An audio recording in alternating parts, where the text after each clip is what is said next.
All right, so here I am with Brad Goss, author of The Chronic Marketer. Brad, I have a video. I did an unboxing video for you where I opened this and showed it to my wife. Her reaction, priceless. Are you serious? Oh my God, it's hilarious. She was like, "What is that?" For those of you who don't know, my wife is the love of my life, but extremely naive. And she was like, "Chronic Mark, what?" And she was like, "Is that about pot?" I was like, "Yes, honey. Yes, that's what the book is about, 100%." But it's actually not. So you can see here, I got the book. Brad was kind enough to send me a copy. I don't care. When it comes live, I'm going to be buying several copies to send to people. And first thing, I was joking with Brad. I said, "Man, I got to read your book." He said, it's easy to get through. And it's true. I read it from beginning to end in about 90 minutes. And I have about a 5th grade education. So, so it's easy to read. But it's got some good stuff in it. So let's talk about a couple things because I think I just love the flow of the book. Tell people who aren't familiar a little bit about your background, basically how you got started, not only from writing the book, but how you got started in marketing in general. Yeah, my first online business was a porno company back in 1997 when you wanted to, I wanted to work from home. I liked the kind of working the web lifestyle that people were talking about, but I realized quickly that the real money came from porn. People were lots of geeks were willing to part with cash to download porn, and I was in my 20s. Who doesn't want to be in that business when they're in their 20s? So or 32 and married. Just saying. Yeah, exactly right. So I mean, any age. So I jumped in. I kind of, long story short, I knew someone who wanted to, a girl who wanted to make some extra cash. She trusted me. Some pictures were done. Before I knew it, this chick had made so much money in such a short amount of time that everything else just kind of disappeared in my world. My other business that I was trying to run at the time was pretty much just dropped like a hot potato, and everything. I just kind of said fuck it to everything, and jumped into that business with both feet and made a shit ton of money and enjoyed it for a good decade. And I still have ties to that business. I still speak to the industry, and I still work with adult companies a lot. So it's still an area that I understand and that I work in. But I'm in the last sort of 3-4 years, I've moved into what you do, the mainstream space is what I call it, and discovered along the way that a lot of these stories and a lot of the stuff that I've learned in the last 15 years of running a business on the internet have been very valuable to sort of everyone at every level. Guys like you who are doing well online learn from the book, and people who are brand new to the business or who are just thinking that maybe they want to get into sort of running their own business on the online, selling intangibles, as I refer to it. It's for everybody, but I also kind of see it as I hopefully see it as something that college students who are kind of struggling with whether or not they want to continue paying a ridiculous amount of money for something that may or may not pay off for them in the future, I hope that it helps to inspire some of them to drop what they're doing and move on to this kind of gold rush that we're all involved in. Yeah, I mean, I have a college degree. I know I joked about a 5th grade education, so it shows you how valuable they are. But my wife and I, she is in college right now because she's 12. And basically, we were having this discussion about, well, why do you need a college degree? Because she made more money last year than I did my previous 2 years with a college degree. And I said, you don't need it. You've got the skills. You've got the talent. And I really... I don't have kids, court order thing I can't really go into, but if the state ever allows me to have them, I really think I would tell them, don't do college. I mean, if you think about it, to me, college is a way to manufacture debt, so you're forced to take a job that you don't want to take because you've got all this debt, and you're like, holy crap, I really want to make cupcakes for a living, but I can't because I got this $120,000 for this lawn turf management degree that I went to. So I think we're in the same deal. And again, college is great for people who want to be employees, but if you want to be an entrepreneur, I've often heard it been told, and I agree with it, you'd be better off to take the money you'd spend for college and put that towards your business venture than you ever would sitting there learning about macro and microeconomics. I agree 110%. I'm a grade 10 education, and I have an MBA on staff. Everyone who works for me has a college degree. And they're great people, they're great at what they do, but you can hire people to do those things for you if you're a good entrepreneur. And being a good entrepreneur I believe comes from a street smart that you have to develop in the actual real world of business. Yeah, no, I agree. I mean, the lady that is my assistant, she's got a college degree, and she's older and stuff like that. And it's just you're right. You can hire whatever you don't possess. There's someone out there that's willing to do the work for you. Yeah. So let me tell you about the first chapter that I have bookmarked here, and that's Who's in Your Corner. And I thought that was a phenomenal chapter, and I couldn't agree with more. And basically, tell people a little bit about that chapter and what that's about. Well, I talk about how, especially if you're sort of starting out in any kind of new venture, or you're doing something new, that you know, especially when you're working from home. I talk to a lot of people who come up against some resistance from their family, from their spouse, and sometimes it's not from their spouse. Sometimes it's a brother-in-law that's doubting, or you know, just somebody who's asking sort of what Tony Robbins calls them disempowering questions. It's a great, you know, I can't come up with a better term.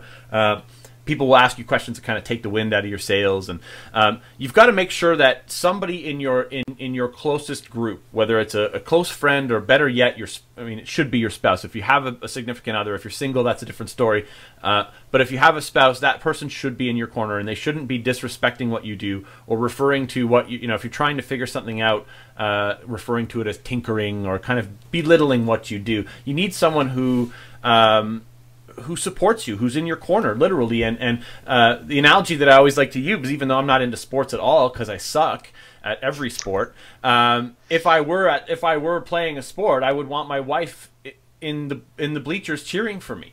And if she was making fun of me or laughing at me with her friends, that's going to take the wind out of my sails and make it harder for me to succeed. And the same happens in business. And so, you know, I always tell people, if you're in a situation, like I've had coaching clients where they're like, I just got to get the wife off my back, and it's like, well, no, you gotta get the wife in your corner before you can take any more steps, because if she's on your back, then you're under pressure and she's doubting you. You guys need to have a fucking conversation. This isn't about you know, you've got to take action and make something happen to get her off your back, because the other side of it, the flip side of it, is this: if you have someone in your corner or not in your corner who's your spouse, and they're doubting you, if you do manage to become successful, you're going to resent the shit out of that person.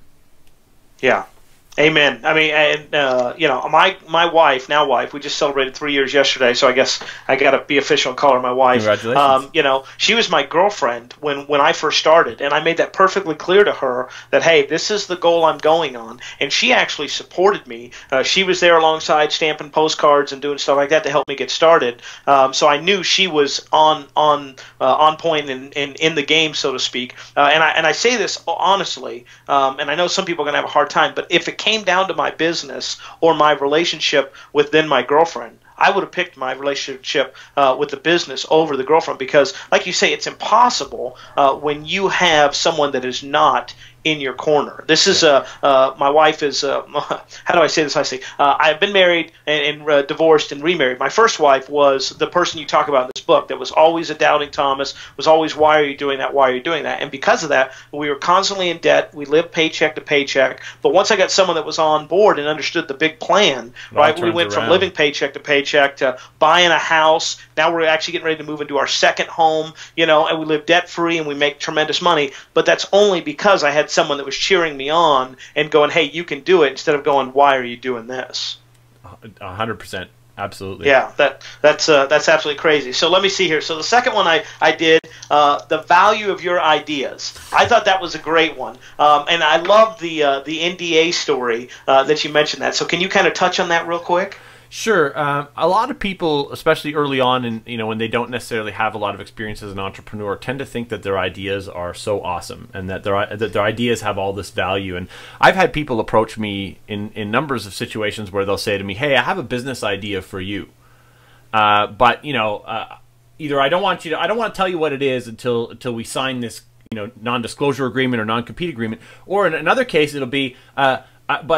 And if you decide to use the idea, I want you to pay me a cut, you know. And it's like, so in other words, like, you know, you want to take advantage of my successful business and list and resources and reputation with your shitty idea and somehow piggyback on that success. And, right, yeah. You know, a lot of people have this mentality that this idea of theirs is so golden, but what they don't realize is that until that idea is actually fleshed out and turned into something, it has no value. You know, if you have an idea for a piece of software, great. Make the software. Now you have something valuable. Before the software is made, it's not worth $5 to me. It's just an idea. And the problem is, a lot of the time people think they can trade in ideas. They think they can sell their ideas. Very rarely can you pull that off. And so my suggestion is to not even try, and to instead create a tangible or intangible product out of your idea, prove it works, and then try and sell it to someone who might be able to plug it into their business, but it's done for them. It's ready. Yeah, well, I mean, this book is a great example. I mean, if you had asked people, hey, can you promote my book? And you get a bunch of people to go, yeah, we will. When are you going to do it? It's like, well, now I'm going to get to work on it. Then people are going to be like, what the hell, man? You know, but you didn't. You were like, hey, I've got this book, The Chronic Marketer, that you can buy on Amazon, by the way, and you had it done, and then you went and said, hey, I don't have this idea. I've got this product. I need your help with it. And you probably got a lot more response because of that. Yeah, and I sent it to everyone that I wanted to help me with it, because I wanted them to experience it as if they were the customer that's experiencing the book, the buyer that's experiencing it, and hopefully, you know, as you did, earmark chapters and share with people what they got out of it. And I think everybody, this is actually really rewarding for me to see people show me the chapters that they got value out of, because that really kind of, and everyone has a different set of chapters that kind of resonate with them, which is really cool. Right. Yeah. Very, very cool. Let me look at a couple ones, because there's definitely the Dictate the Pricing one was awesome. This one I know people love, the Embrace Your Laziness. So that's the first chapter I read. I was like, I got the book and it was late at night and I was like, oh, you know, let me look. I was like, Embrace Your Laziness. Hell yes, I want to know about this. And I think what you said in that is paramount. And I know I give you crap every time you post photos on Facebook, but you make a monthly trip to the spa, whether it's to get a manicure, a pedicure, a bikini wax, you know, the full Brazilian. I mean, that's your area. They your call manscaping. it the LA wax when you get a full on. By the way, the Brazilian leaves a little landing strip. Oh, really? Wow. Yeah. Okay. Well, now see, folks, this is what content interviews are all about. Now you know something right there. But let's talk about that, because I know as an entrepreneur, even a highly successful one, when I take days off, I feel guilty. If I'm not checking my email, if I'm not checking my stats, if I'm not hitting joint venture partners, if I'm not reading, if I'm not. But you really talk about how you should not only not feel guilty, but you should actually schedule that out in your life and look forward to it. Yeah, absolutely. Believe me, I am just as guilty as you are sometimes of that guilt myself. It's not. I'm not immune to it. I'm not going to pretend I'm some guy who doesn't feel guilty about not working. But I've gotten better at it. And sometimes what you do, especially when you've gone from employee to entrepreneur, which a lot of us have done, the mentality is to kind of roll your sleeves up and be among the workers and do what they're doing and put in the same hours. And I always think about my dad, who has a furniture store, and he would always roll up his sleeves and unload the truck with the guys that were 20 years younger than him, so that he could show them that, hey, there's nothing here that I won't do too. And he got respect from his workers that way, but at the same time, he could have just as easily been in some office somewhere, and he still would have gotten that respect. He didn't have to unload the truck. And that kind of works in our business too, right? You don't have to be sitting at your computer on Skype 24/7. You don't have. It's funny how that shit piles up, and when you get back, you go through it all in like an hour, right? So you didn't have to sit there and constantly juggle all of these balls, right? And you really didn't. And what I learned a long time ago, my wife and I used to have these conversations where we would say, and this was back when we were in the adult business, we would say, let's go on vacation so we can come up with some new business ideas.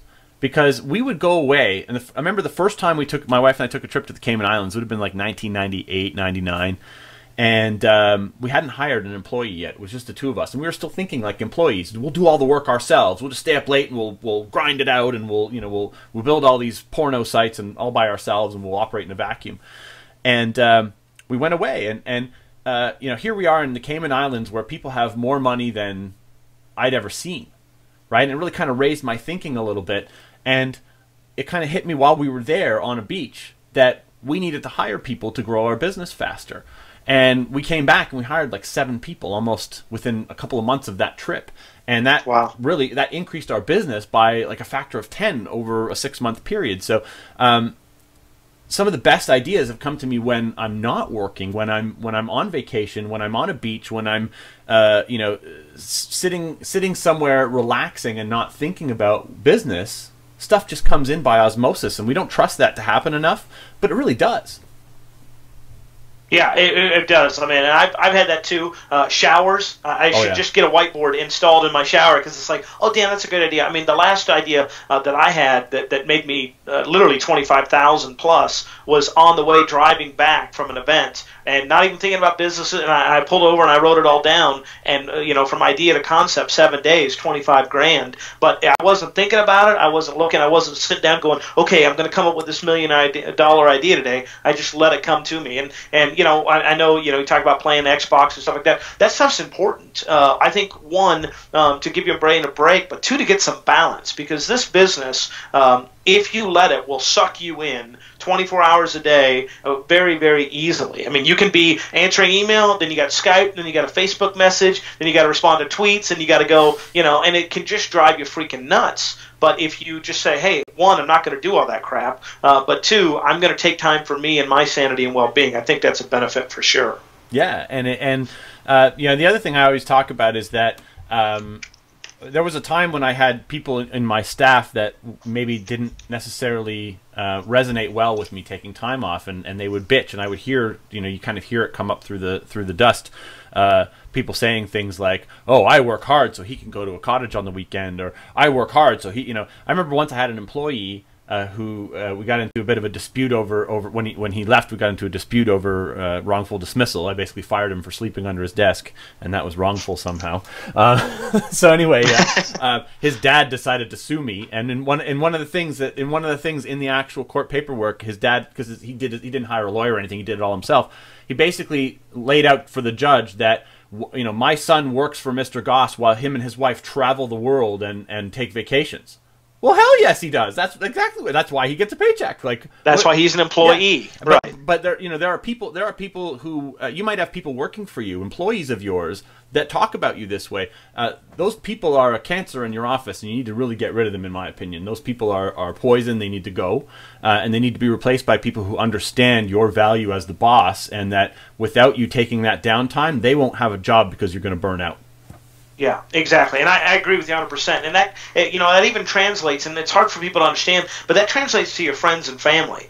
Just because they gave birth to you doesn't mean that they have a right to demean you, and just because you've been friends for 10 years doesn't mean that they get a free ride or a free pass. I mean, I think about it. I probably have a handful of friends that I still had when I worked for somebody else, and it's not through lack of effort. They just don't understand it. If you have an employee mentality, you punch a clock, 9 to 5. 2 weeks of vacation. They don't understand. What do you mean you only work 2-3 hours a day, and you're hanging out with your buddies, or you're going on all these exotic trips? They just don't get it. Yeah. Yeah.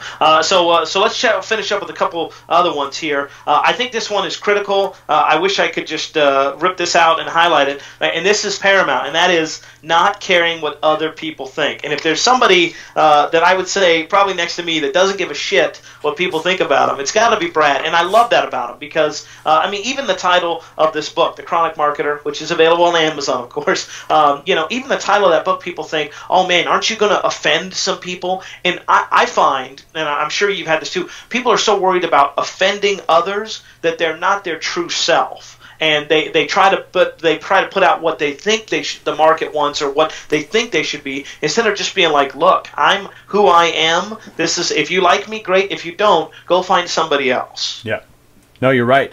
It's funny. I start off. I just did a talk on Saturday. I'm kind of doing a little pseudo book tour. I'll take any talk full of people, any room full of people I can find, and I always start off my talks by saying the same thing. Just a warning to anybody in the room that's easily offended. I swear a lot. I tell some pretty offensive jokes, and I talk about porn. So if any of those things are going to bother you, now's the time to go to the lobby and have a coffee. And nobody ever leaves. I've never once, and even with 200 people in the room, I've never seen one. I'm always waiting for the one guy to get up and grab his stuff and leave all angry, and oh my God, I'm easily take offended. His flag and his Bible with him. Yeah, I'm out of here. Yeah, I'm easily offended. This is not for me. And I'm going to pray for your soul right now. Yeah, right. even if you're easily offended, you're going to stick around to see what I'm going to say next, and so it kind of creates this and what happens is, and I've seen this happen where people have actually talked about me in forums and say, oh, I don't like Brad Goss, he swears in his emails, and then other people are like, who is this guy, how do I get on his list? Like, so you know, if you try and blend in, you wind up like a politician. You wind up trying, you know, you wind up trying to please everybody, and you look like a douche. Nobody wants to be you know, involved with you. Nobody wants to do business with you. Nobody wants to read your content, because if you come off trying to please everybody, you wind up completely boring. And whereas I've learned, especially now, you know, everything's changed so much in the last 20 years. It's not like it used to be where you know, you had to write a book that was like bookstore appeal, and the bookstore would only pick 1,000 books to put in their little mall bookstore or whatever. And now I can talk to 10% of the population, or 5%, or 1%, and still be profitable. And my wife has vegan cookbooks. It's like 1% of the population's vegan, and 20% of those people are her audience. So it's like such a small sliver, but it still works now. That you're much better off to be 100% your true self, which is who I am, the chronic marketer. I'm not. It's not some bullshit thing that I made up that isn't true. It's me, and that resonates with a group of people, and those people are much more likely to gravitate to that than me trying to be some other SEO social media book author that's just blending into the landscape, like, you know, how to boost your business online with 16 great tips from Brad Goss. Like, who the fuck's going to buy that book? Right, yeah. Yeah, right. Yeah. You wouldn't have even read it if I sent it to you. Been like, oh, I'll get to this one day. Yeah, like, oh, looks great. Cover looks great, Brad. Awesome. Good. Yeah. Oh, is that a photo of you there smiling with a thumb up? Yeah. How original. Is that a Google Analytics screenshot? Wow. Wow, I've never seen one of those before. Yeah. I think that's true, and people got to understand that. I think I always tell the story of dating, and after my divorce, going through that process, that's the greatest thing that could have ever happened to me, because when I realized the worst that someone was ever going to say to you was no, you know, or no thank you, or I've got mace, then I was like, okay, hey, no big deal, you know, the chloroform didn't work this time, maybe next time, we'll see what happens, right? So look, there's a lot of stuff in here. I don't want to go through every chapter. There's stuff on, you know, if you're looking for beginner knowledge on traffic, which I didn't realize how heavy and deep you were, but talking the social aspects, blogging, paid traffic, which is huge, even free traffic stuff like SEO, there's stuff on sales page, there's stuff on business management. That's the stuff that even as a six-figure earner, I struggle with. And one of the last chapters I want to talk to you about is I think it's critical, as I find my little last Post-it note here, and that is understanding that there's kind of three phases to businesses, and there goes from like the freelancer to the producer to the overseer, and for the people, there you go. I think that was one of the greatest chapters I got the information out of, and that basically just talks about how for you, and correct me if I'm wrong, you'll start an idea, you'll get it running, but then when it comes to actually scaling it, you entrust the people that work for you to kind of scale that so that you can work on the next idea, get it to that point, and basically you get it to a point and then you leverage it out via staff. Is that about right? That's exactly right, yeah. Yeah. Yeah, yeah, so and I kind of fluctuate between the producer and the overseer role all the time. I'm always kind of jumping between both desks. Yeah, and I think that's critical for leverage for sure in a business, because I mean you have a great thing in here where you're like, look, you know, your SEO backlinks or something like that, there's no leverage on that, you know, or you contacting one person via one-on-one phone calls, there's no leverage. But what if you shot a video and put it out there for the world to see, and the leverage and stuff like that. So let's see here, the productivity chapter is amazing, and a ton of stuff on personal branding. You know, if you look at this book, I always look at books two levels: what are they teaching me, and then how is it delivered to me? And you can see Brad intentionally has set himself up niche with the personality branding of the Chronic Marketer, again available on Amazon, but all the business lessons behind it. So Brad, I know I've hit it a couple times. Specifically, where can they go to find out more about this book, get on your list, get a copy of this book, all that great information? Well, I'm hoping that there'll be a link underneath this video for them to click on. Yes, we'll put one right about here, right? Yeah. So that's the best place to go. Go through Tim's link below this video. Awesome. Okay, great. And guys, just to let you know, I do get a whopping 4 cents for every copy sold that I will gladly spend on the next bong hit with Brad. We'll have to do that in person one day. That'll be good. So, yeah. Brad, any final comments that you'd love to share with people, and then I'll wrap it up. No, I just wanted to say thank you to you for sharing what you got out of the book. That's very valuable to me, and that's really what I hoped was that you would get there'd be a few chapters that would resonate well with you at the level that you're at in business, which is pretty high. I hope that it's valuable to someone like you and to someone who's kind of new, and I think I've done that based on the reactions that I'm getting. So thank you for that feedback, and thanks so much for the time to do the interview. And as always, it's fun to chat with you. You make me laugh, and you are like, you and I are very similar. I've seen you do talks, and we're both very kind of vulgar, and we like to joke around. In fact, I don't know. I think you must have taken a stand-up comedy course or something, because you're very good at it. In fact, you and a couple of other talks have inspired me. I'm taking a stand-up course myself at Second City starting next month, so I want to try and get a little better at the joke delivery and that kind of stuff. Because I mean, man, I was laughing nonstop through your talk last year in Raleigh. Here's what you have to do. You have to be reborn as a 5'6" fat white kid, and then just go through high school and go every day. Please, Lord, don't let me get my ass kicked today. Please, I'll make you laugh so you'll stop punching me right there in the face. So guys, look, here's the thing, and Brad hit on it, but I want to reiterate. If a guy at my level making 6 figures a year can get something out of it, beginning, you definitely can. I mean, and there's stuff in here that I learned from that I thought, I already knew. And the way that Brad, it's very easy to read. It's great information to go through. It's a very quick but powerful read. And I guarantee you're going to get your information and your money's worth. So grab it at the link below. I appreciate you guys' time, Brad. I appreciate it. We'll have to do it again. I don't think they actually will let us speak at the same conference, but we might just have to try that one day. Back to back, maybe that would. Oh my God! Could you? Yeah, we would just the team decimation. I think is what our talk would just be. Yeah, clear the room. Be like, hey, we need all these people out by 5. Brad, Tim, you guys are up. Be like, all right, great, we'll do it. Excellent, Brad. Thanks so much, buddy. Thank you, Tim. See ya. All right, but I'll talk to you soon. See ya.